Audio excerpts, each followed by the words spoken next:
Puji nama Tuhan, Bapak Ibu Saudara yang kasih di dalam Tuhan. Mari kita akan bersama-sama, kita akan datang kepada Yesus. Biarlah Yesus sendiri akan beracara di dalam ibadah kita. Bapa di surga, selamat pagi Bapa, selamat pagi Yesus dan selamat pagi Roh Kudus. Kami mengucap syukur kepadamu pagi hari ini buat setiap kasih anugerah-Mu yang begitu melimpah di dalam kehidupan setiap kami ya Tuhan. Istimewa pagi hari ini Bapa, kami boleh ada di tempat ini, kesempatan yang begitu indah Yesus, untuk kami boleh bertemu secara pribadi dengan Engkau ya Tuhan. Mari Bapa, Engkau sendiri yang akan memimpin ibadah yang sebentar akan kami lakukan ya Tuhan. Dari awal, pertengahan sampai akhirnya nanti, kami menyerahkan hanya ke dalam tangan kuasa-Mu ya Bapa. Pakai setiap kami Yesus, dengan segala keterbatasan dan ketidakmampuan kami Bapa. Kami percaya jika Engkau yang mengutus kami, maka Engkau akan menyertai kami ya Tuhan. Biarlah ibadah kami pagi hari ini adalah ibadah yang diberkati. Ada hadirat Tuhan yang boleh datang di tempat ini, memberkati setiap kami, memberikan jalan keluar bagi setiap masalah yang tengah kami hadapi, pergumulan yang saat ini tengah ada di dalam hidup setiap kami Bapa. Sungguh kami percaya di pagi hari ini kami akan bertemu dengan Engkau Yesus, sehingga hidup kami akan diubahkan menjadi semakin serupa dengan Engkau ya Yesus, menjadi pelaku-pelaku akan firman-Mu ya Bapa, dan belajar untuk menyenangkan hati-Mu. Biarlah itu yang menjadi prioritas di dalam kehidupan setiap kami Bapa. Terpujilah nama-Mu kekal selama-lamanya. Pagi hari ini kami bersatu hati. Kami menyerahkan bangsa negara tercinta kami ke dalam tangan kuasa-Mu ya Tuhan. Kami menyerahkan pemimpin-pemimpin kami, dari mulai Bapak Presiden, anggota Dewan, para menteri, Bapak Gubernur, Bapak Bupati Wali Kota, Bapak Camat, Bapak Lurah, Bapak Kepala Dusun, Bapak RT RW ya Yesus. Kami menyerahkan ke dalam tangan kuasa-Mu. Engkau memberkati para pemimpin kami, memberikan hikmat kebijaksanaan di dalam memimpin bangsa dan negara ini ya Bapa. Biarlah mereka mempunyai hati yang takut akan Engkau ya Yesus. Dan kami percaya Yesus, Engkau sudah mengampuni bangsa kami, Engkau sudah memberkati bangsa kami ya Tuhan. Dan pengampunan-Mu itu ya Bapa akan membawa pemulihan atas bangsa kami. Terima kasih Tuhan Yesus. Terima kasih. Terima kasih Bapa. Kami mengucap syukur pagi hari ini dan kami akan memulai ibadah kami dan menyerahkan semuanya hanya ke dalam tangan kuasa-Mu, yaitu Tuhan Yesus Kristus yang mengajarkan kepada kami, Bapa kami yang ada di surga, dikuduskanlah nama-Mu, datanglah kerajaan-Mu, jadilah kehendak-Mu di bumi seperti di surga. Berikanlah kami pada hari ini makanan kami yang secukupnya, dan ampunilah kami akan kesalahan kami, seperti kami juga mengampuni orang yang bersalah kepada kami. Dan janganlah membawa kami ke dalam pencobaan, tetapi lepaskanlah kami daripada yang jahat. Karena Engkau-lah yang punya kerajaan dan kuasa dan kemuliaan sampai selama-lamanya. Amin. Haleluya Yesus.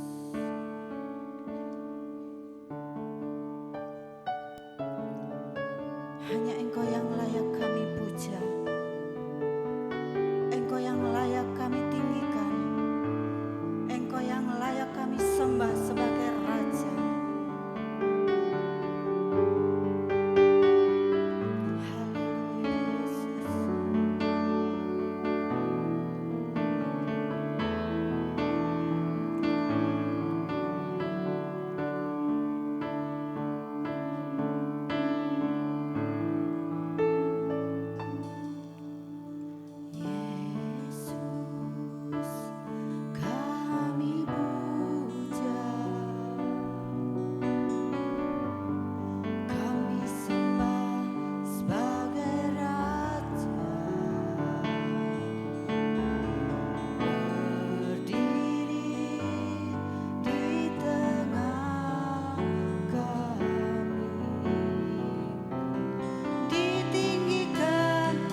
Sembah dan puji penuhi tatamu.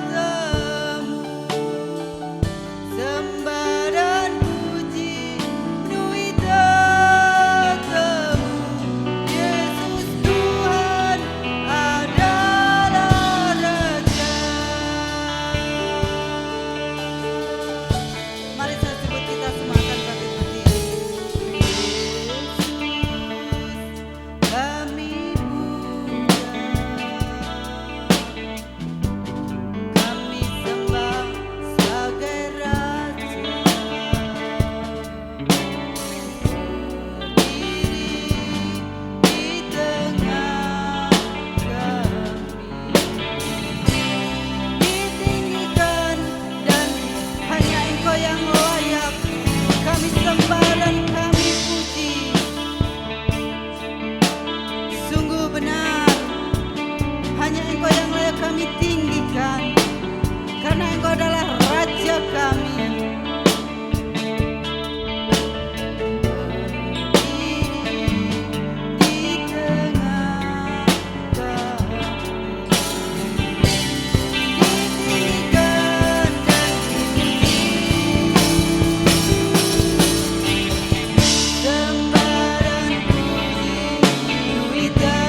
dan siap untuk memberkati setiap kami.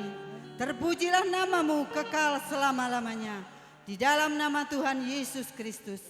Haleluya. Amin. Shalom. Semua sehat. Puji nama Tuhan. Kita percaya pagi hari ini Yesus hadir. Itu sebabnya mari kita akan memuji, menaikkan syukur kita kepada Yesus.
Kehidupan kita.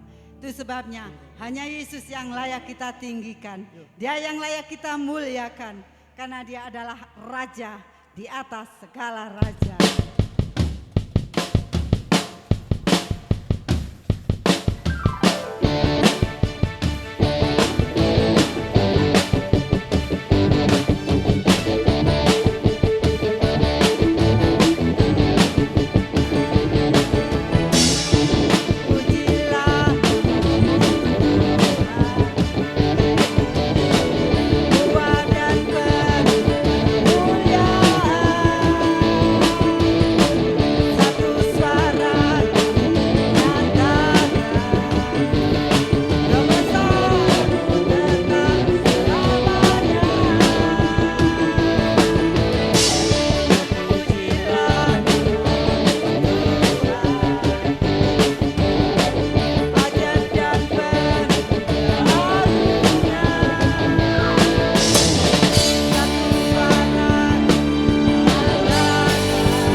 Dia di atas kehidupan kami.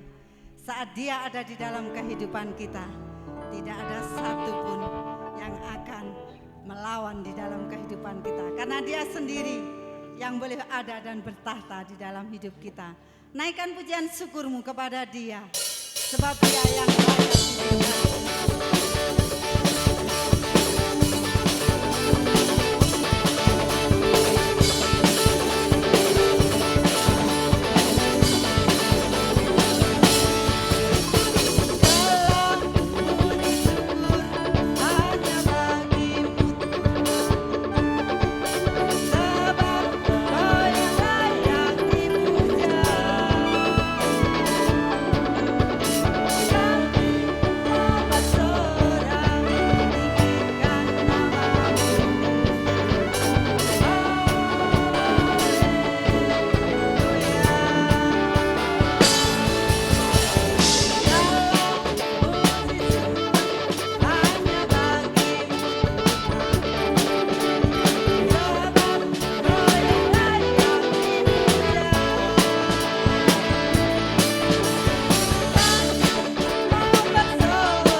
sesuatu yang luar biasa.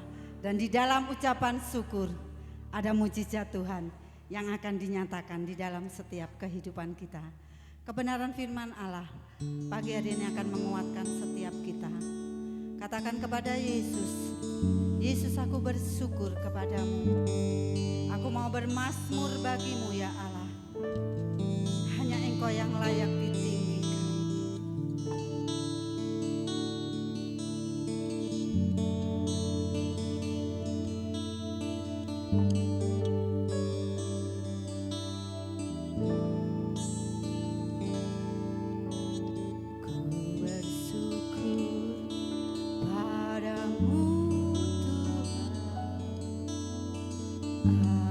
Atas kasih-Mu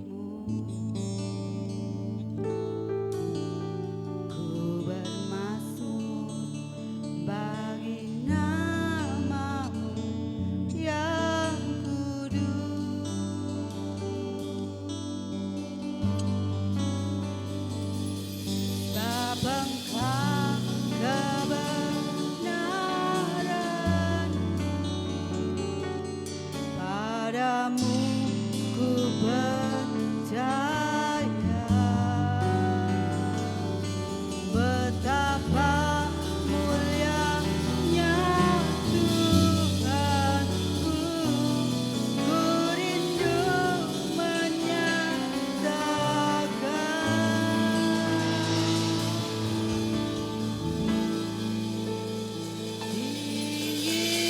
tinggikan dirimu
Kudus. Engkau adalah Allah yang menjadi kebenaran kami. Engkau adalah Allah yang menolong dan menopang kami. Bahkan Engkau hadir untuk menolong dan memberkati kami. Engkau adalah Immanuel. Engkau Allah beserta dengan kami. Itu sebabnya pagi hari ini kami penuh dengan sukacita. Terima pujian kami, persembahan yang menyenangkan Engkau. Pada saat kami memuji Engkau, maka kami bawa seluruh hidup kami, hati kami kepada Tuhan. Dan kami percaya pujian kami menjadi pujian yang menyenangkan Engkau. Pujian kami boleh menjadi sebuah sorak-sorai bagi Tuhan. Dan Engkau terima itu sebagai sebuah kebenaran. Tiba saatnya kami akan mendengarkan suara-Mu, berfirman dan sampaikan isi hati-Mu pagi ini. Kami boleh mendapatkan kekuatan yang baru. Kami boleh melihat bahwa Tuhan ada bersama-sama kami, memimpin bahkan menuntun kami di dalam hari-hari di mana kami melangkahkan kaki kami ke dalam dunia ini. Dunia tidak mempedulikan kami, tetapi kami percaya bersama Tuhan kami melakukan perkara-perkara yang besar. Terima kasih, kami sudah berdoa dan kami siap untuk sambut firman-Mu di dalam nama Tuhan Yesus Kristus. Haleluya. Amin. Puji Tuhan.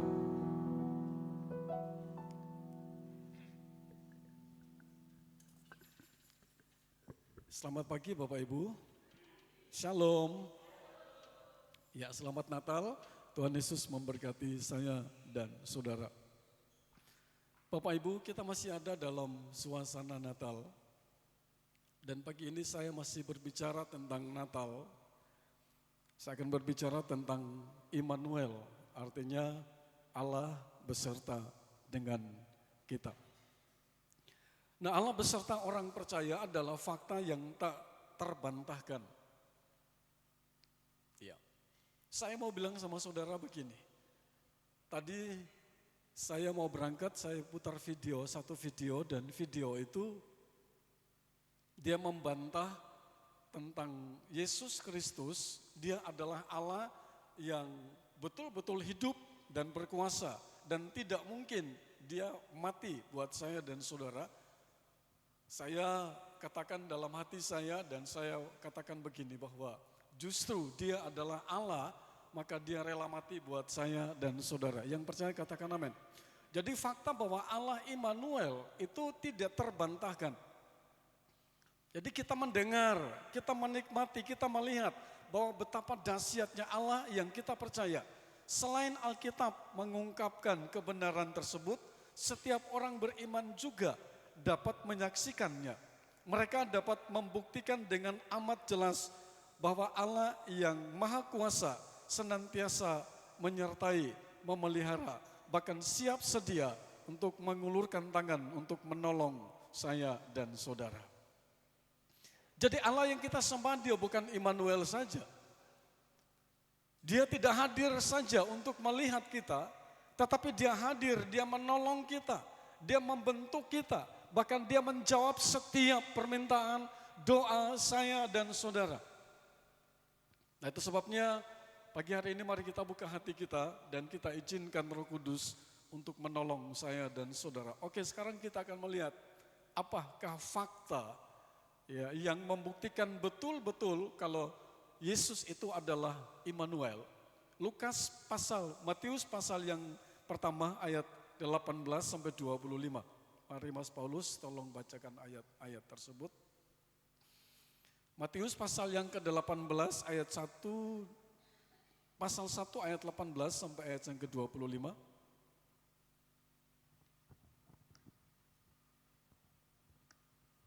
Demikianlah firman Tuhan dalam Matius pertama ayat 18 sampai dengan yang ke-25. Kelahiran Yesus Kristus.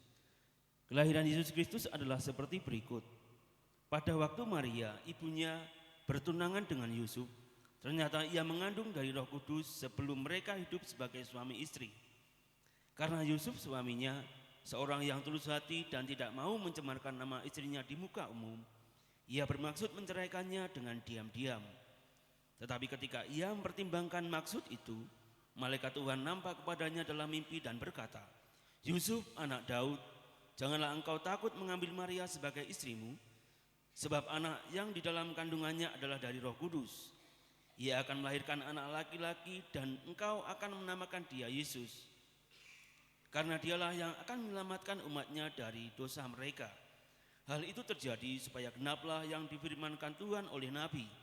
Sesungguhnya anak darah itu akan mengandung dan melahirkan seorang anak laki-laki, dan mereka akan menamakan dia Immanuel, yang berarti Allah menyertai kita. Sesudah bangun dari tidurnya, Yusuf berbuat seperti yang diperintahkan malaikat Tuhan itu kepadanya. Ia mengambil Maria sebagai istrinya, tetapi tidak bersetubuh dengan dia sampai ia melahirkan anaknya laki-laki, dan Yusuf menamakan dia Yesus. Amin. Terima kasih, Tuhan memberkati. Bapak Ibu, dari setiap Alkitab yang dicatat, yang diilhami oleh Roh Kudus, ya, saya mau bilang sama saudara, Alkitab kita itu tidak jatuh dari sorga. Katakan amin. Tetapi dipakai oleh Tuhan, hamba-hamba Tuhan, sekitar ada 40 orang yang menulis kitab ini, dan mereka dikasih hikmat dari Tuhan, mereka mencatat dan mereka menerjemahkan satu demi satu. Dan sampai pada Matius menjelaskan dengan sangat jelas bahwa anak itu akan melahirkan seorang anak laki-laki, dan hendaklah engkau menamakan dia Immanuel. Bapak Ibu, kalau kita geser ke Yesaya bernubuat dan dikatakan begini, sesungguhnya seorang anak laki-laki itu akan lahir dan sudah lahir bagi kita. Namanya disebut orang penasehat ajaib, Allah yang kekal, ya, Raja damai, dan seterusnya. Ada beberapa predikat yang dicatat oleh Nabi Yesaya, dan itu ratusan tahun sebelum kelahiran Yesus, Yesaya sudah melakukan itu. Dan saya mau bilang sama saudara bahwa Immanuel itu betul-betul ada dan nyata adanya. Saya mau bawa saudara untuk kita melihat fakta bahwa Allah beserta dengan kita itu Lukas pasal 2 ayat 16. Mari tolong dibacakan. Lukas pasal 2 ayat yang ke-16.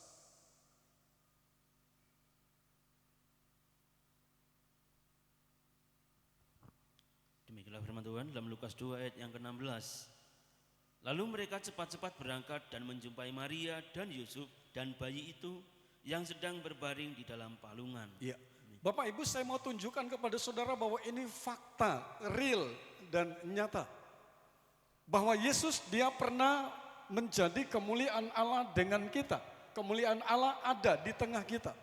Dia nyata dari Allah yang tidak bisa kelihatan, dari Allah yang tidak bisa kita sentuh dia, tetapi karena kasih sayang Tuhan, dia rela kemuliaannya ada di tengah-tengah kita. Kita menikmati betapa dahsyat dan luar biasa Tuhan yang kita sembah. Lukas mencatat dengan sangat jelas, dikatakan lalu mereka cepat-cepat berangkat dan menjumpai Maria dan Yusuf dan bayinya yang sedang berbaring di dalam palungan.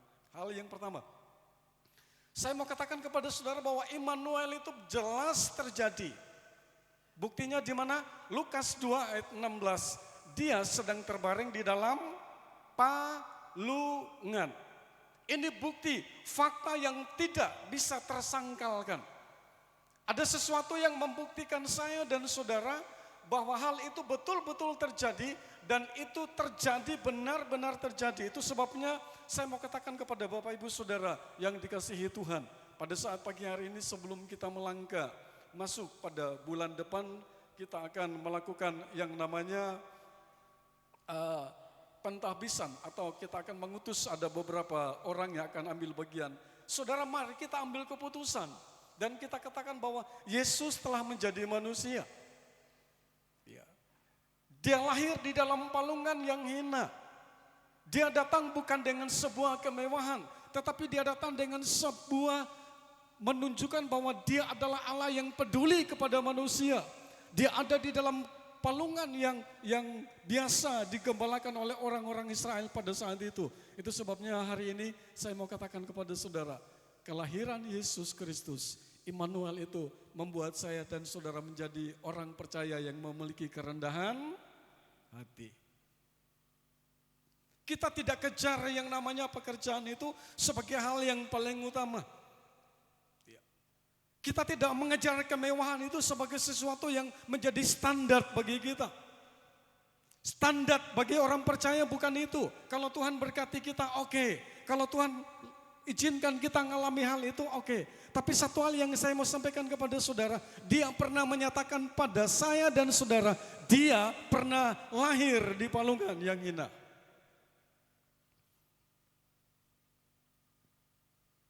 Pagi ini saya mau bilang sama saudara, kalau saudara diberkati Tuhan, katakan sama Tuhan, terima kasih Tuhan, Engkau sangat baik. Saya kenal ada beberapa orang yang mereka tidak kasih perpuluhan saudara, tetapi mereka kasih 75%. Ya, itu kepada Tuhan dan mereka hanya mengelola 25%. Mereka mengasihi, mencintai Tuhan. Ya. Dan mereka kasih itu, bahkan ada orang berkata begini, perpuluhan itu kan zaman dulu. Saya mau bilang sama saudara, perintah Tuhan sampai hari ini belum pernah melarang perpuluhan itu tidak dikasih. Saya mau bilang sama saudara, katakan amin. Wow. Perpuluhan itu tidak pernah dibatalkan oleh siapapun, katakan amin. Itu sebabnya saudara yang tidak kasih perpuluhan sampai hari ini, saya mau katakan kepada saudara, silakan kasih perpuluhan. Karena saudara kasih kami banyak pun kami tidak pernah kaya. Karena kami mengelola itu dan kami tahu bahwa ini tugas kami untuk mengelola, kami bagi sini, bagi sana dan seterusnya. Tapi berbahagialah orang yang melakukan itu dengan setia. Karena dia Allah yang luar biasa, dia turun ke dalam dunia untuk merasakan kesakitan saya dan saudara. Yang berikut, rumah tukang kayu untuk dia dibesarkan, Matius 2 ayat 23. Matius pasal 2 ayat 23. Saya mau kasih nyata, real, di mana Yesus betul-betul Immanuel, Allah beserta dengan kita. Matius pasal 2 ayat 23. Kita lihat rumahnya Tuhan Yesus seperti apa. Demikianlah firman Tuhan, Matius 2 ayat 23. Setibanya di sana, ia pun tinggal di sebuah kota yang bernama Nazaret. Hal itu terjadi supaya genaplah firman yang disampaikan oleh nabi-nabi, bahwa ia akan disebut orang Nazaret. Iya. Bapak Ibu yang dikasihi Tuhan, setelah kelahiran Yesus, maka dia tidak kemana-mana, tetapi dia ada di sebuah kota yang bernama Nazaret. Nazaret itu kota asal siapa? Ya papa sama mamanya, Yusuf. Dan di situ ada rumah seorang tukang kayu. Saya mau bilang sama saudara, bahwa sebenarnya tidak layak untuk Tuhan. Lahir di palungan, ya. Dia tinggal bersama-sama dengan papa dan mamanya, secara logis dia terima itu. Kenapa? Karena dia sayang kepada saya dan saudara. Dia cinta kepada saya dan saudara. Itu sebabnya saya mau katakan kepada saudara seperti ini. Kalau saudara bisa tidur di dalam rumah yang bagus itu karena anugerah Tuhan. Katakan amin. Kalau kita bisa memiliki rumah yang luar biasa, kalau hujan kita tidak basah, kalau panas kita tidak terlalu panas, maka saya mau katakan kepada saudara, khotbahnya Bu Ita hari Rabu yang lalu, mari kita belajar mengucap syukur. Mengucap syukur itu berarti kita mengiyakan apa yang Tuhan berikan kepada saya dan saudara. Kita mengatakan bahwa Tuhan terima kasih, saya bekerja oke, tapi saya tidak kejar pekerjaan itu. Ya, dan seterusnya, saudara bisa terjemahkan sendiri. Itu sebabnya mari pada saat pagi ini kita mau datang dan kita mau katakan. Yang kedua, kita melihat bahwa dia ada di rumah tukang kayu. Dia belajar di situ, bahkan dia ikut papanya. Dia belajar untuk memotong kayu mungkin, ya, mengangkat kayu dan lain sebagainya. Itu sebabnya hari ini saya mau bilang sama saudara, kalau kita punya rumah bersu. Siapa yang belum punya rumah di sini? Coba angkat tangan. Yang belum punya rumah. Oke, yang punya 2 rumah siapa? Coba angkat tangan. Bu Ita, terima kasih. Yang punya 3 rumah siapa? Grace, berapa rumah? Baru 2 ya. 1 yang lama baru, bahkan lagi dicat. Nanti kalau yang mau ngekos di situ, saya persilakan, saya promosikan, silakan kos di situ, tapi bayarnya ke saya. Senin Mas Hari, aku ngechat luar biasa ya. Bukan itu saudara, tapi Tuhan ingin tunjukkan kepada kita bahwa Immanuel, dia ikut merasakan penderitaan saya dan saudara. Dia mau tunjukkan kepada saya dan saudara, iki lo buktinya kemuliaan Allah di tengah-tengah kita. Ini bukan sekedar tulisan, tetapi dari Malang dia mengangkat ini agar saya dan saudara tersadarkan diri bahwa kita tidak perlu mengejar yang namanya ekonomi itu terlalu dan terlalu. Kita mau bekerja seadanya. Kalau Tuhan berkati saya, maka saya mau katakan kepada saudara seperti ini. Dia akan menolong kita sehingga tiap hari kita makan dan kita minum. Kalau saudara merasa sesuatu yang diberkati, katakan haleluya. Halo? Haleluya. Tuhan akan membawa kita untuk kita merasa cukup dan kita katakan, terima kasih Tuhan hari ini saya masih bisa makan. Oh, ya. Jadi jangan bersungut. Kaki jadi kepala, kepala jadi kaki. Oke, itu saudara kerja boleh. Saya dengar salah satu khotbah, dia katakan begini, seringkali kita keliru di dalam menerjemahkan saya kerja untuk Tuhan. Dia jelaskan, sebelum saudara mengenal Tuhan, saudara sudah kerja apa belum? Sudah. Nah setelah saudara kenal Tuhan, saudara menjadi pelayan Tuhan, saudara masih tetap kerja? Masih? Oke. Tetapi dia mau katakan begini, kita salah terjemahkan, kita katakan begini, saya kerja untuk Tuhan. Dia stop dan dia katakan begini, coba kita lihat orang Kristen yang ada di dunia sekuler. Mereka yang ada di DPR. Bagaimana mereka tunjukkan pada dunia bahwa mereka itu adalah anak Tuhan. Bekerja untuk Tuhan. Dia stop sampai di situ dan saya tangkap sesuatu. Saya katakan begini, Tuhan, Engkau adalah Allah yang luar biasa. Saya tidak mengajarkan kepada saudara untuk tidak bekerja. Boleh bekerja, amin. Silakan bekerja. Tapi kerja itu untuk memenuhi kebutuhan jasmani yang sementara ini. Dan kita tidak kejar itu sebagai hal yang harus kita pertahankan. Ada satu hal yang perlu kita pertahankan. Itu sebabnya Immanuel dia turun ke sini. Dia ingin kita besok meninggal. Kita ada bersama-sama dengan dia di dalam kerajaan sorga. Katakan amin. Puji Tuhan. Kita masuk ke poin yang berikut. Ia menjadi hina supaya kita memiliki kemuliaannya. Wow. Kemuliaan Allah. Saya akan terjemahkan ini kepada saudara. Tadi malam saya catat dan saya katakan kepada Tuhan terima kasih. Kalau Tuhan berikan kepada saya kesempatan, apa sih yang namanya kemuliaan itu? Jadi ia menjadi hina supaya kita miliki kemuliaannya. Saya pikir kemuliaan itu berbicara tentang sesuatu yang wow gitu. Tetapi saya coba terjemahkan ini kepada saudara dan saya. Kita akan lihat yang pertama. Kita punya pengalaman kalau dosa kita sudah diampuni. Jadi kemuliaan itu berbicara tentang hal-hal yang jasmani. Bukan hal-hal spektakuler yang ditunjukkan dunia ini. No, tidak. Tetapi kita sadar, kita tahu, kita percaya bahwa kemuliaan Tuhan itu berbicara tentang hal jasmani yang telah kita singkirkan dan kita mulai menata hidup ini untuk mencapai yang namanya hal rohani. Ada doa di gereja, ada sel. Saya mau bilang sama saudara, yang tidak pernah sel bertobat. Amin. Saya tidak tunjuk siapa, tapi yang tidak pernah sel bertobat toh. Karena sel itu akan membawa kita, mendidik kita. Untuk kita mengerti khotbahnya kemarin seperti apa. Dan kita terima seperti apa. Dan kita harus menerjemahkan itu seperti apa. Kelompok sel, saya mau katakan kepada kalian semua. Kalian harus menangkap sesuatu yang baik di tempat ini. Seandainya pelayan itu tidak bisa datang, maka saudara jalan sendiri. Saya sering seperti itu. Ya. Mas Pandi tolong siap, Mas Kacang tolong siap. Ya. Dan mereka berjalan dengan baik. Saya mau bilang sama saudara bahwa kemuliaan Allah itu berbicara tentang kita punya pengalaman pribadi bersama dengan Tuhan.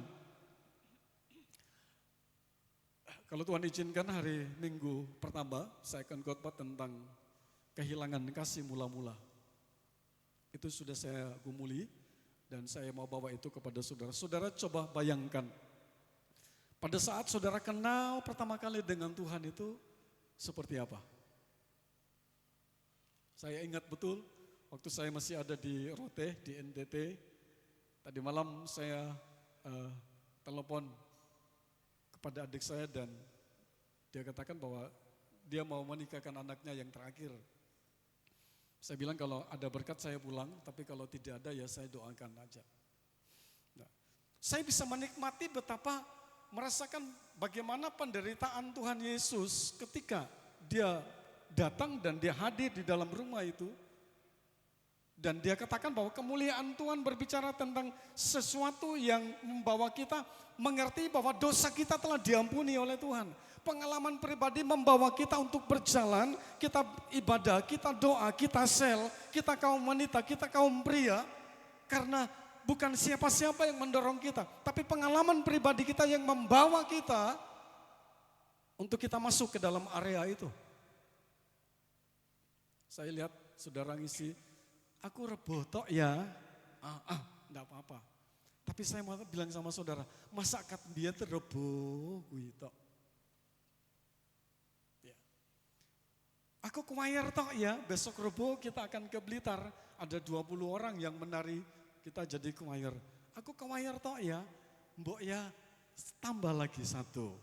Katakan amin. Katakan amin.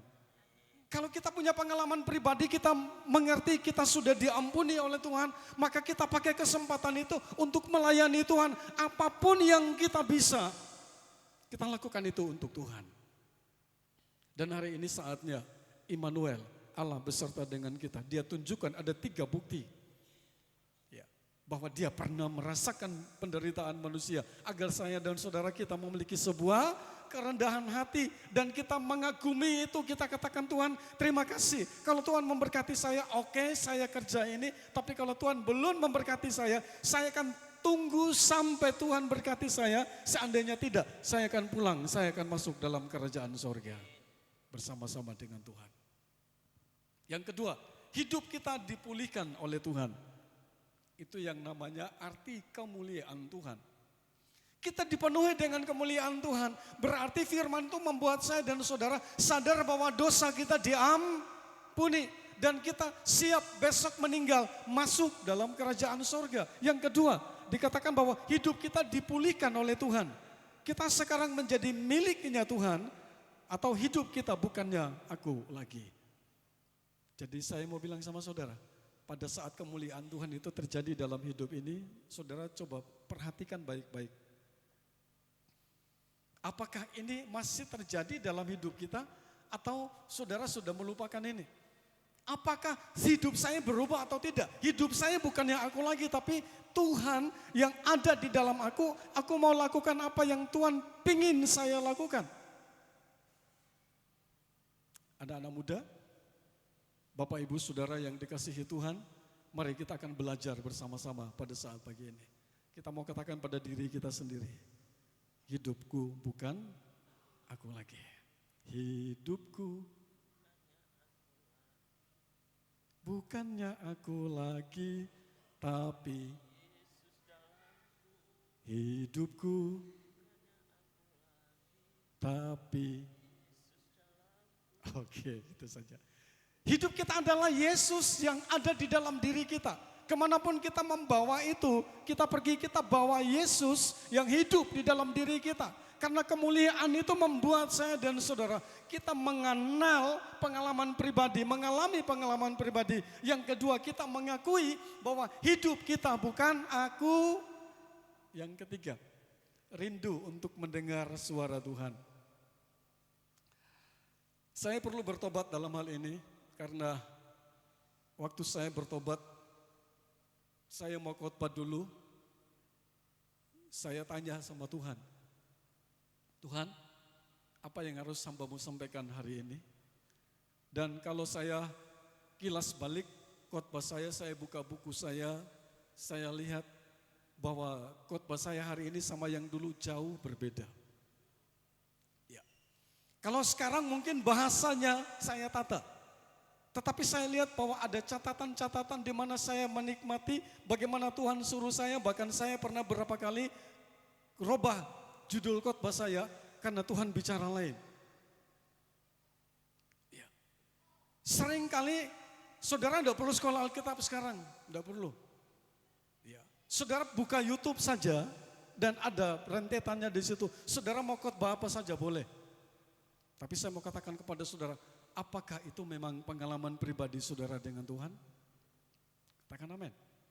Apakah memang itu yang Tuhan suruh kita lakukan? Hari ini kita belajar kemuliaan Tuhan itu terjadi pada diri kita. Dan kita mau belajar untuk mendengar apa tuh Tuhan yang ingin Tuhan sampaikan lewat hidup saya. Mari kita belajar untuk kita menikmati betapa sayangnya Tuhan kepada saya dan saudara. Terima kasih buat adik Eca dan adik Tessa yang ada di tengah-tengah kami. Ada di Jember sana, tetapi saya mendengar kalian begitu semangat untuk melayani Tuhan, melakukan hal-hal yang besar. Itu terus dipertahankan karena Tuhan begitu sayang dan mencintai kalian berdua. Katakan amin. Ya. Jadi kemanapun kita berada, kita adalah anak Tuhan. Dan yang ketiga, kita menikmati betapa rindu untuk mendengar suara Tuhan. Ya Tuhan tidak ngomong gini, Demi, khotbah Matius 3 ayat 16, enggak. Tapi kita ada rasa. Ya. Begitu kita tundukkan kepala, kita buka ini dan kita renungkan, maka Tuhan kasih sesuatu yang baru. Kita nikmati sesuatu yang baru. Kita sampaikan sederhana sekali, tetapi orang diberkati dan pulang orang salaman sama kita. Terima kasih. Minggu kemarin, waktu saya setelah khotbah, ada 2 orang yang salaman sama saya. Mereka katakan, terima kasih Papa buat firman Tuhan. Mari Bapak Ibu, kita belajar untuk mendengarkan suara Tuhan. Kita masuk pada poin yang berikut. Fakta bahwa Allah beserta kita, Dia akan membuat kita jadi orang yang berani. Nah, ini saya mau masuk ke pokok-pokoknya. Di sini tidak, biasanya kalau pembukaannya cepat, lama, tapi kalau sudah masuk ke sini sudah agak cepat. Jadi saudara tidak usah takut, paling jam 8 lewat 10 menit sudah selesai. Nah sekarang baru jam 7, berarti masih 1 jam 10 menit lagi. Ya.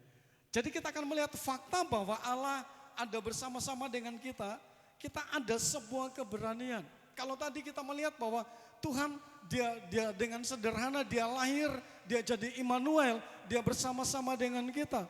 Pada saat itu dia bisa makan, dia lapar, dia makan dan minum dan lain sebagainya. Maka yang kedua ini Tuhan akan memberikan saya dan saudara sebuah keberanian.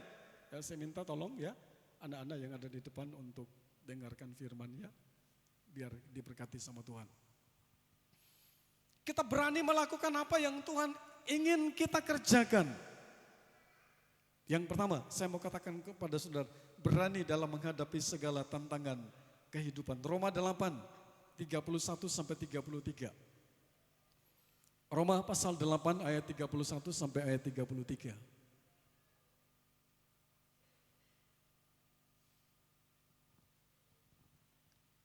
Demikianlah firman Tuhan dalam Roma 8 ayat 31 sampai dengan 33. Sebab itu apakah yang akan kita katakan tentang semuanya itu? Jika Allah di pihak kita, siapakah yang akan melawan kita? Ya, stop di situ dulu Mas Paulus. Ya. Silakan duduk. Bapak Ibu saya ajak kita baca ayat yang ke-31 ini. 1, 2, 3.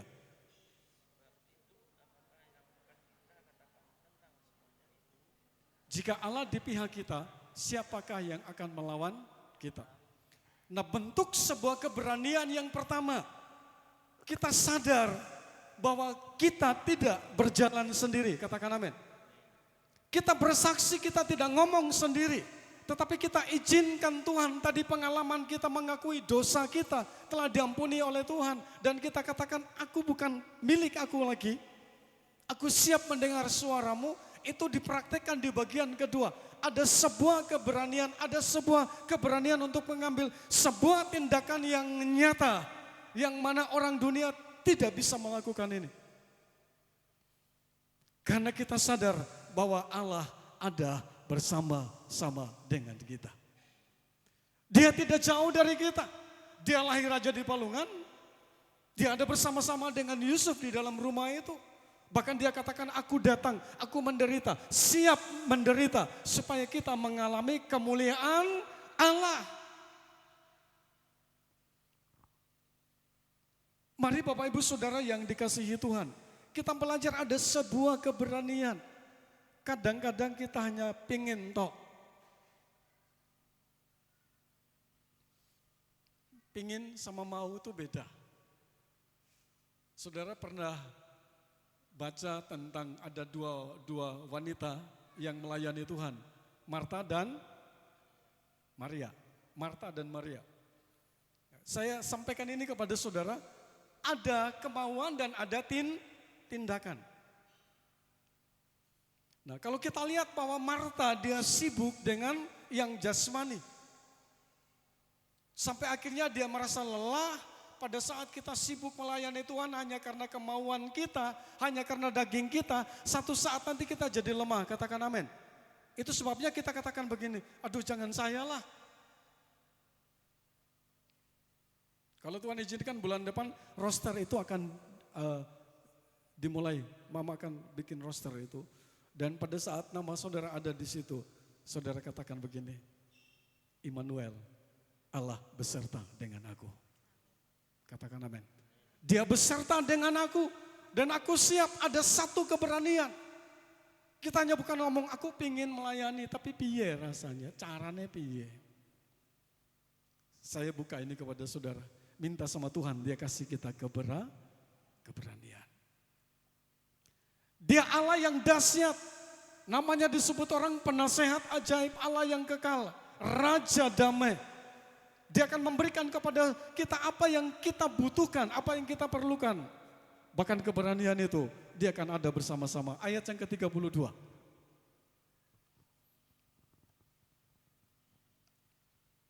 Demikianlah firman Tuhan, ayat yang ke-32. Ia yang tidak menyayangkan anaknya sendiri, tetapi yang menyerahkannya bagi kita semua, bagaimanakah mungkin ia tidak mengaruniakan segala sesuatu kepada kita bersama-sama dengan dia? Ya, stop. Makasih. Ia yang tidak menyayangkan anaknya sendiri, tetapi yang menyerahkannya bagi kita semua, bagaimana mungkin ia tidak mengaruniakan segala sesuatu kepada kita bersama-sama dengan dia? Ini sebuah kenyataan yang tidak dapat dipungkiri oleh siapapun. Saya lihat Edis itu, hampir tiap hari saya lihat Edis. Dan Edis mengatakan begini, setiap hari itu ada ribuan orang yang memberi diri dibaptis. Dan salah satu yang dibaptis di Malang kemarin itu, dia katakan begini, dulu saya pikir apa yang saya percaya itu adalah hal yang benar. Tetapi setelah saya ngerti, ternyata tidak benar. Dan akhirnya saya pindah menjadi orang percaya kepada Tuhan.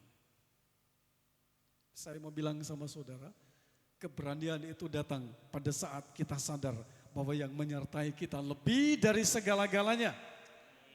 Pada saat kita ngerti Tuhan ada bersama kita, Dia memimpin kita, menuntun kita, Dia membungkus kita. Bahkan Dia yang bersuara ganti saya dan saudara. Maka mari kita akan belajar untuk melakukan itu di tempat ini. Waktu saya ada di NTT, saya waktu itu tukang buru tani, buru di Manol, jadi Manol. Nah, satu kali saya dipanggil sama Kodim, itu semua sudah kumpul. Papa saya laporkan saya masuk Pentakosta pada waktu itu. Dan pada waktu saya ditanya sama polisi, Demi sekarang sudah pindah ke GPDI. Saya bilang iya. Ya. Nah sekarang gimana? Papa sudah lapor kamu dan kami akan melakukan hal-hal supaya Demi bisa pulang. Bapak Ibu saya mau katakan begini, pada saat kita dalam keadaan yang terdesak, Roh Kudus akan memberikan sesuatu kepada kita. Kata-kata itu sederhana sekali, katakan amin. Kata-kata itu mungkin kita katakan, lakukan itu berulang kali tapi enggak sadar. Tuhan pakai saya dan Tuhan katakan begini. Dulu sebelum saya masuk Pentakosta, saya punya ukulele, saya nyanyi di pinggir jalan, saya maling ayamnya orang, pisang dan lain sebagainya, saya bikin kacau. Dan seandainya kalau saya bertobat dari itu, maka apakah saya masuk GPDI itu hal yang keliru? Polisi diam, Koramil diam. Ya, papa saya lihat saya dan akhirnya singkat cerita mereka katakan, sudah, berarti kamu pilih yang benar. Roh Kudus akan memimpin kita, membawa kita untuk melihat, melakukan hal-hal yang baru, hal-hal yang mungkin sederhana, tetapi diurapi oleh kuasa Roh Kudus akan membawa kita, menuntun kita untuk kita melakukan itu. Dan Tuhan pasti bersama-sama dengan kita. Dikatakan, ia tidak menyayangkan, bagaimanakah mungkin ia tidak mengaruniakan segala sesuatu kepada kita bersama-sama dengan Dia. Tuhan akan ada bersama-sama dengan kita, akan memimpin kita, menuntun kita, sampai kita berani mengambil keputusan untuk katakan iya untuk Tuhan. Yang berikut, berani dalam hal menghadapi tantangan pelayanan. Lukas 21 ayat 13 sampai 15. Mari Mas Paulus.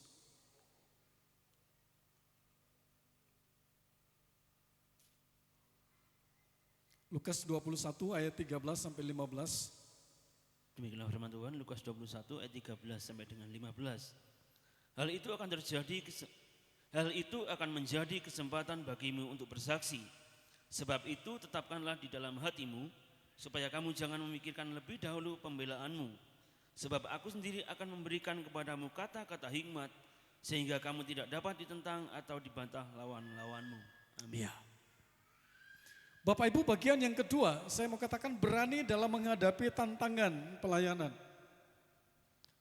Bulan depan kita akan diurapi, didoakan, dan kita akan pergi ke medan kita masing-masing. Dan saya mau katakan kepada saudara, setiap medan yang kita ambil punya resiko. Ya. Jadi apapun pelayanan yang akan kita ambil nanti, itu pasti banyak resikonya. Tapi saya mau katakan kepada saudara, bahwa Tuhan berkata, aku akan ada bersama-sama dengan kamu. Katakan amin. Aku akan ada bersama-sama dengan kamu. Mungkin hari ini saudara berpikir, aku kesel. Aku lagi mungkin ada kurang enak badan dan lain sebagainya. Tapi saya mau katakan kepada saudara, ayat ini mengatakan, sebab aku sendiri akan memberikan kepadamu kata-kata hikmat, sehingga kamu tidak dapat ditentang atau dibantah lawan-lawanmu. Pertama dikatakan ada keberanian untuk bersaksi. Ya.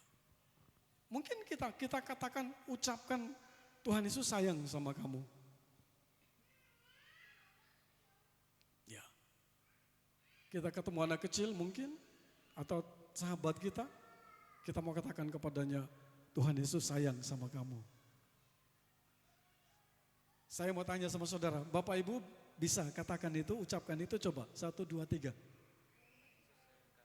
Loh, belum semua. Sekali lagi, 1, 2, 3.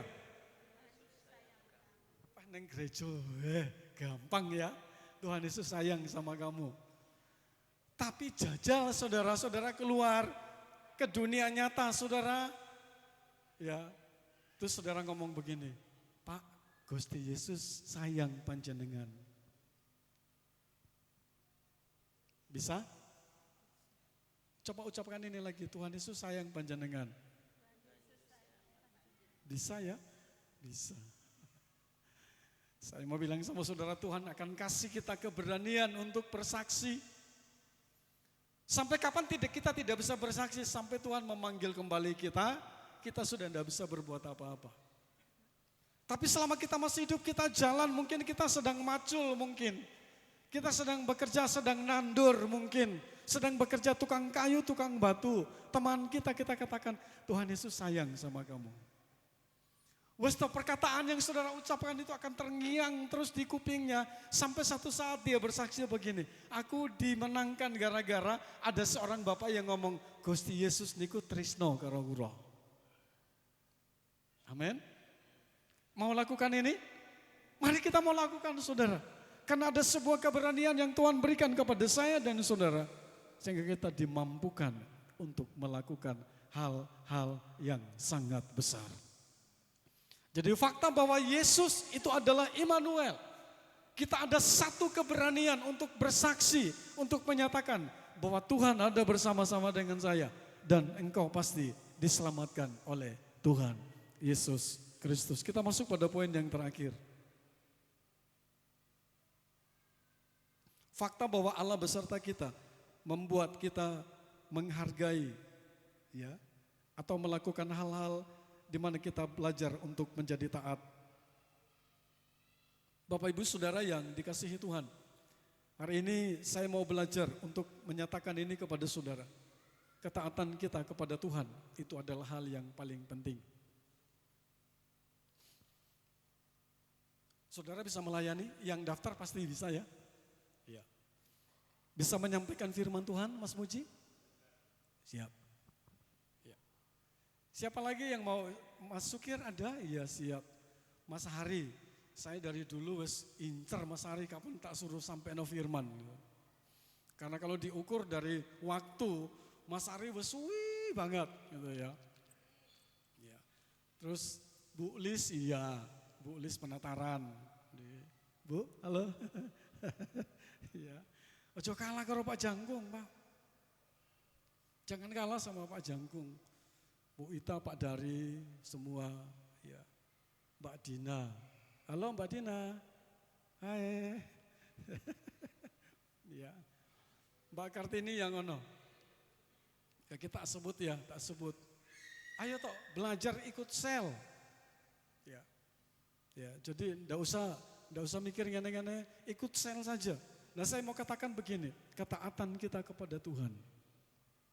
Dia akan mencatat itu, dia akan membawa kita untuk melihat bahwa apa yang kamu lakukan itu adalah karena kamu mengasihi aku. Ayat terakhir, Yohanes 21. Ayat 15, kita akan baca sebagai ayat terakhir.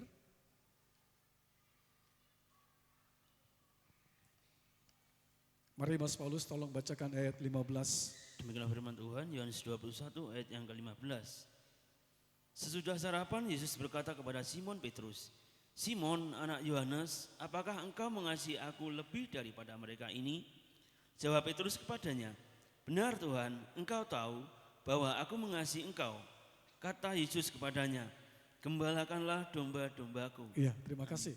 Sebenarnya sampai ayat 18, tapi kita cukup ayat 15. Bapak Ibu saya mau katakan begini, kalau Tuhan pingin saya dan saudara, saya ulangi, Tuhan merindu saya dan saudara melakukan segala sesuatu dengan dasar yang benar. Ayat 15 itu, gembalakan domba-dombaku. Sesudah sarapan Yesus berkata kepada Simon Petrus, Simon anak Yohanes, apakah engkau mengasihi aku lebih daripada semuanya ini? Ceritanya begini, pada saat Tuhan Yesus disalibkan, mereka pergi menjala ikan dan mereka tidak dapat apa-apa. Setelah itu Yesus datang dan saya mau bilang sama saudara, Tuhan itu aneh. Tetapi dia perhatikan semua kebutuhan kita. Begitu mereka turun dari pantai, mereka sudah lihat ada apa? Ada ikan. Tuhan siapkan ikan. Ya, dan Tuhan kata, ayo sarapan dhisik. Tuhan tidak marah dulu. Sarapan. Setelah sarapan, Tuhan katakan begini, dan dengar ini poin terakhir saya. Sebelum kita pulang dan saya berdoa, ini menjadi dasar kita untuk kembali dalam pelayanan. Tuhan bilang begini, Petrus, nggih Gusti, apakah sampean masih mengasihi aku? Saya berpikir gini, waktu itu seandainya Tuhan tanya saya, Boh, saya jawabnya seperti apa? Karena saya ditanya sama Tuhan waktu itu. Ya ini contoh. Ya, Petrus dia menjawab, ya Tuhan, aku mengasihi engkau lebih dari semua yang ada di depan, di sekitar saya. Saya mau tanya ini kepada saudara. Apakah Bapak Ibu betul-betul mengasihi Tuhan? Bukan dengan pikiran loh ya, bukan dengan pikiran. Tapi saudara berpikir, kalau saudara jawab ini berarti saudara betul ditagih sama Tuhan. Karena setelah itu Tuhan berkata, gembalakan domba-dombaku. Berpikir sebentar saja. Saya tanya sekali lagi. Bapak Ibu yang dikasihi Tuhan, apakah engkau mengasihi aku? Ya. Saya rindu semua jawab. Dan kalau saudara jawab, berarti saya berhenti berkhotbah. Sekali lagi saya bertanya kepada saudara. Apakah engkau mengasihi aku lebih dari semua yang ada padamu? Makasih, Tuhan berkati. Hal ini akan ditanyakan terus pemain musik, apakah engkau mengasihi aku? Kalau saudara main musik orang tidak tanya, wah ini anaknya pintar ya, iya. Tapi orang nggak tanya apakah engkau mengasihi Tuhan. Tidak. Tapi itu akan keluar dari apa yang saudara kerjakan dari dalam hati saudara. Saudara akan terus mainkan musik walaupun orang lain ogah-ogahan. Katakan amin. Nggak usah marah.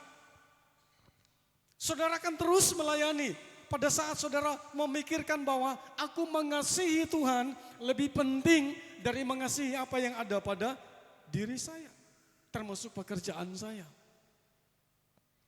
Dan kalau saudara melakukan ini dengan tulus, maka saya mau bilang sama saudara, Tuhan Yesus akan berkata begini, gembalakan domba-dombaku. Saya rindu tahun ini adalah tahun di mana kita akan menikmati betapa Immanuel itu ada bersama kita. Dia bukan bayi lagi tetapi dia sudah menjadi pribadi yang besar. Dia ingin saya dan saudara menikmati apa yang dia kerjakan. Yang belum selesai. Dan kita selesaikan itu bersama-sama dengan Tuhan. Dan hari ini Tuhan berkata kepada kita, hai jemaat Karanganyar. Wahyu pasal 2. Tuhan Yesus berkata begini. Aku tahu kamu betul-betul pekerjaanmu bagus banget. Tetapi satu hal yang telah kehilangan daripada kamu adalah apa? Kasih mula-mula. Hari ini Tuhan ingin saya dan saudara kita diketuk hati kita. Kita pulang dari tempat ini kita katakan, aku pingin semangat lagi. Aku pingin melayani lagi. Dan yang lain yang ada di samping saya mau katakan itu hanya bonus. Tapi yang penting adalah Tuhan Yesus. Kita tundukkan kepala dan kita akan berdoa pagi ini.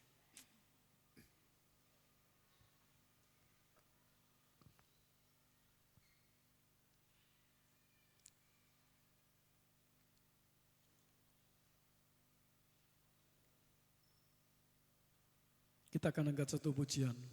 Aku mengasihi Engkau Yesus. Kita nyanyi sampai kita rasakan bahwa betul kita mengasihi Tuhan. Dan kita dengar Tuhan berkata, aku pun mengasihi engkau dan gembalakan domba-dombaku. Tidak ada yang main-main, kita tutup mata semua. Haleluya.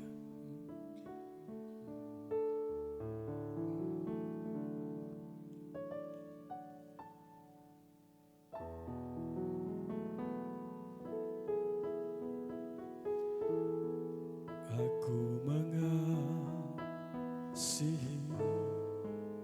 Engkau Yesus dengan segenap hatiku. Aku mengasihi Engkau Yesus dengan segenap. Kita angkat pujian dan aku mengasihi Engkau Tuhan. Aku mengasihi Engkau Yesus dengan segenap hatiku. Aku mengasihi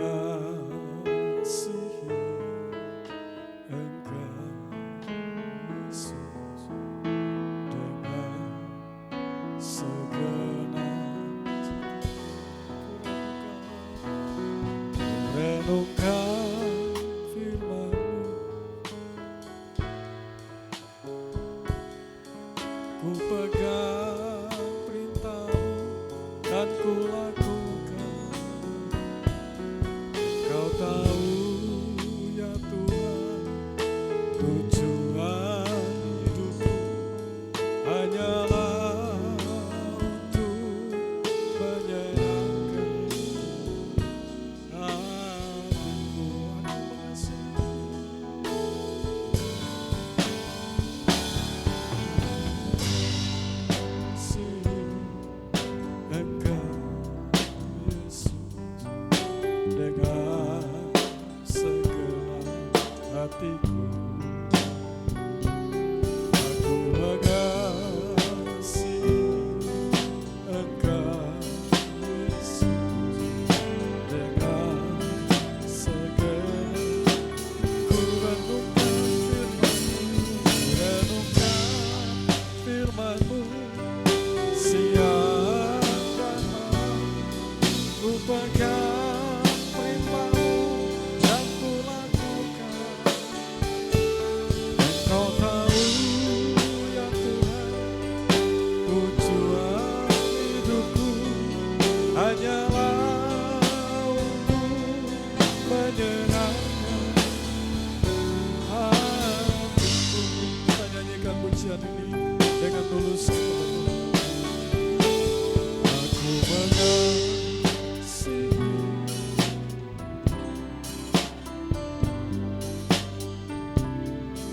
segenap hatiku. Aku mengasihi Engkau Yesus dengan segenap hatiku. Renungkan firman-Mu siang dan malam. Ku pegang perintah-Mu dan ku lakukan. Kau tahu ya Tuhan, tujuan hidupku hanyalah untuk menyenangkan.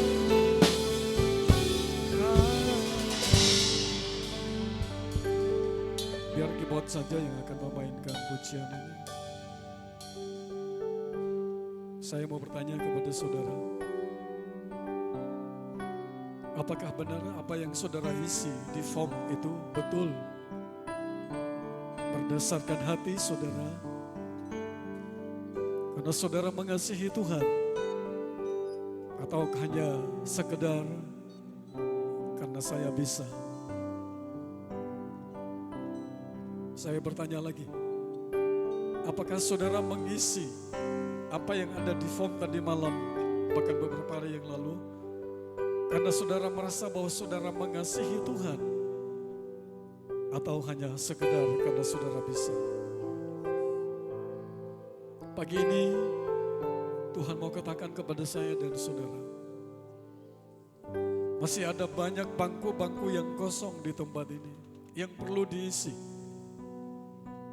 Dan itu tugas siapa?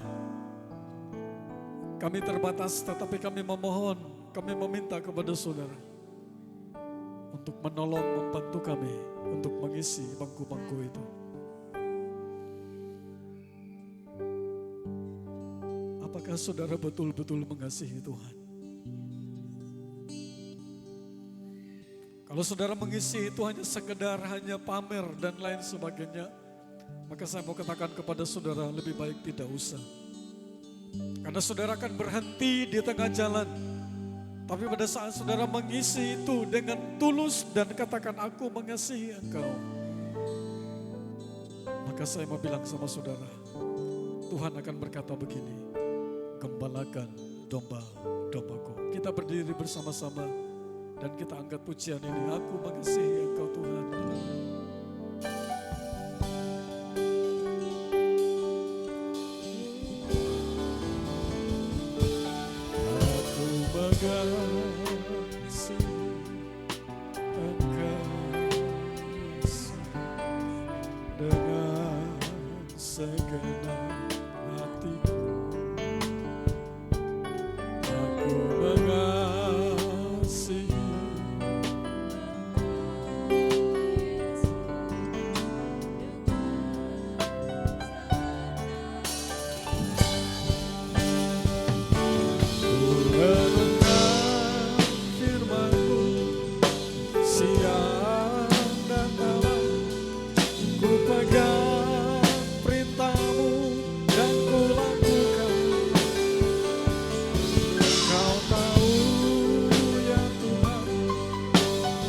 Tujuan hidupku hanyalah untuk menyenangkan hati.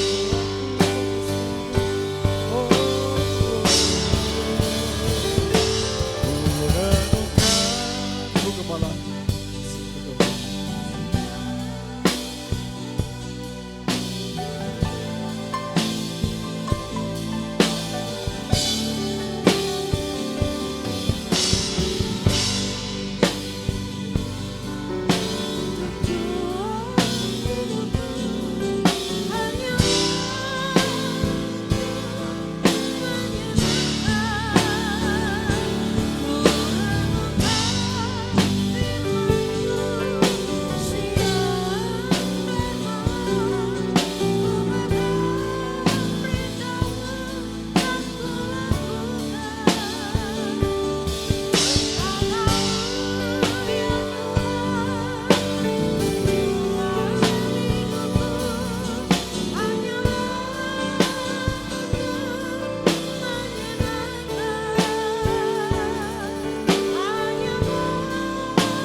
Terima kasih telah menjadi manusia.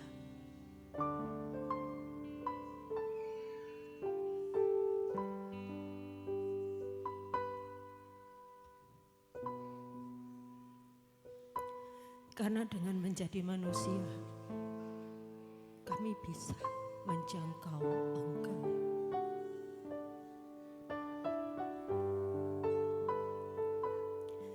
Kami bisa mengenal Engkau. Karena Engkau berbicara sebagaimana manusia. Bahkan yang kami percayai, sebagaimana firman-Mu katakan, Engkau bisa merasa apa yang kami rasa.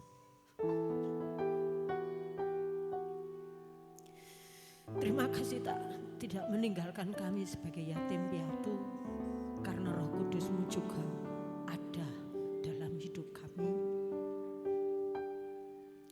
Dan pagi ini Engkau mengingatkan bahwa Engkau Immanuel menetap pada kami, tinggal dalam kami. Sehingga kami dikuatkan, kami tidak sendiri, kami tidak yatim piatu. Bahkan kami dipercaya menjadi rekan kerja untuk bersama-sama melakukan penjaringan jiwa bagi Engkau. Terima kasih Bapa.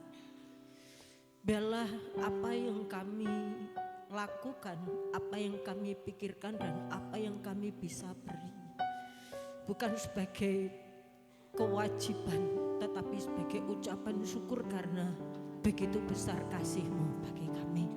Mampukan kami melakukan firman-Mu, menjaring jiwa sehingga rumah kemuliaan-Mu akan dipenuhi dengan jiwa-jiwa baru, bahkan jiwa-jiwa lama akan kembali, sehingga rumah kemuliaan-Mu akan penuh orang-orang yang rindu mengenal Engkau. Terima kasih Bapa. Bahkan seluruh tim pelayanan 2026 di bawah penggembalaan hamba-Mu, kami akan semakin siap. Kami berkomitmen penuh, apapun yang terjadi, Engkau Immanuel memampukan kami melakukannya. Terima kasih Bapa.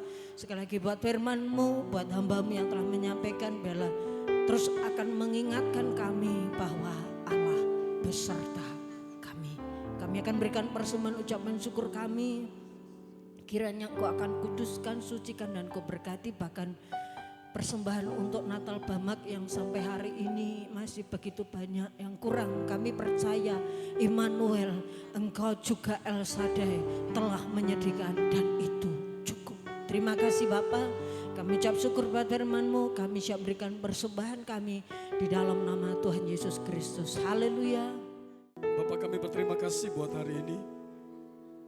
Bapak sudah tolong kami dari ibadah dan kami akan pulang. Kami percaya anak-anak yang ada di depan kami adalah anak-anak yang dikasihi, dicintai, diberkati oleh Tuhan. Itu sebabnya mulai dari anak sekolah minggu sampai pemuda remaja, ajar kami untuk kami mengerti, memahami betapa dahsyat dan luar biasanya Tuhan itu bagi kami. Kami menyisihkan waktu kami untuk kami menyenangkan Engkau, kami memuliakan Engkau, dan kami percaya bahwa apa yang kami kerjakan itu boleh menyenangkan hati Tuhan. Kami memberkati anak-anak sekolah minggu dengan berkat-berkat jasmani, rohani. Demikian juga dengan anak-anak pemuda remaja. Engkau akan tolong dan memberkati mereka. Ibu hamil yang ada di depan, kami percaya bahwa tangan-Mu terus bekerja, melakukan perkara-perkara yang besar, sampai pada anak itu dilahirkan. Bahkan anak itu diberkati oleh Tuhan. Di dalamnya nama Tuhan dipuji dan dipermuliakan. Pelayan Tuhan sepanjang minggu ini kami taruh ke dalam tangan-Mu. Tuhan tolong dan memberkati kami semua. Kami boleh diberkati, kami boleh melakukan apa yang Tuhan ingin kami kerjakan. Dan kami lakukan itu dengan tulus, dengan ikhlas. Karena kami percaya Immanuel, Engkau ada bersama-sama dengan kami. Terpuji, puji nama-Mu sepanjang minggu ini. Kami taruh ke dalam tangan-Mu, Tuhan tolong. Tuhan memberkati, berkati sawah ladang, perkebunan, peternakan, rumah tangga, pernikahan kami. Apa yang kami kerjakan, kami lakukan, Tuhan tolong dan Tuhan memberkati. Terpuji nama-Mu, kami akan kembali ke tempat kami masing-masing. Sepanjang hari ini kami ada di dalam anugerah dan pertolongan Tuhan. Itu sebabnya mari kita angkat tangan kita ke atas dan kita akan terima berkat Tuhan. Dan sekarang Bapak Ibu Saudara yang dikasihi Tuhan, akhir dari ibadah kita pada saat pagi ini, mari kita pulang ke rumah kita masing-masing dengan membawa pulang berkat, yaitu berkat damai sejahtera, berkat sukacita yang telah dikerjakan oleh kekuatan kuasa Roh Kudus, boleh turun menyertai bahkan memberkati kita semua mulai saat pagi hari ini sampai Maranatha. Tuhan Yesus datang kembali kali yang kedua. Kita akan pulang dengan membawa pulang berkat, baik jasmani maupun rohani, di dalam nama Tuhan Yesus Kristus. Haleluya.